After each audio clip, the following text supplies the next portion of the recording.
বই নিয়ে সারাক্ষণ পড়ে আছে, আমি ছাদ দেওয়ার জন্য আছি, আজব তো। যাই হোক, ওপর ঘরটা একটু নোংরা হয়েছে, চলো গিয়ে একদিন আসো, এসে পরিষ্কার করবো। আর বই নিয়ে কথা বলি, কানে আছেন তোমার? কি? হ্যাঁ আমি শুনেছি তো। হাত পাচ্ছ কিসের জন্য? হ্যাঁ? হাত পাচ্ছ কেন? বুঝতে পারছো না তুমি? কি? হাত পাচ্ছি কেন বুঝতে পারছো না? হাত কি এইটার জন্য তুমি টাকা পয়সা নেবে? কোনো মানে আছে? হ্যাঁ?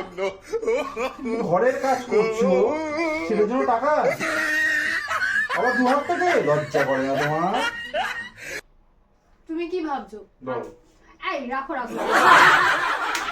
হাত পাতা মানে কি? শুধু টাকা পয়সা চাওয়ার জন্য মানুষ তা আবার মানুষের কি? কাছে হাত পাতে? কি কিসের জন্য হাত তুমি কি পাতবে? বললে একটু আগে যে তুমি দুদিন পরে আসো, এসে উপরের ঘরটা আমরা পরিষ্কার করবো দুজনে মিলে, হ্যাঁ, বললে তো? হ্যাঁ। তোমাকে যাতে আমি হেল্প করি। হুম। তো একটা তো কথাতেই আছে যে ভালোবাসার মানুষের সাথে হাতে হাত রেখে একসাথে কাজ করলে তো কাজটা তাড়াতাড়ি হয়, ভালো। ওরকম রোমান্টিকজম করে তো আমি ছিলাম না। আমি অলওয়েজ রোমান্টিক মুডে থাকি, তুমি কেন বুঝলে না? এই জন্য আমি কখনো তোমার কাছে টাকা চাইতে পারি এইভাবে, এই কারণের জন্য? তুমি বুঝলে না, তুমি আজও বোঝো না। সামনে ভ্যালেন্টাইন্স ডে, তুমি এইটুকুও বোঝো না তুমি আমাকে। হ্যাঁ, আমি তোমার কাছে টাকা চাইবো? হ্যাঁ। যাও, ভালো লাগে না।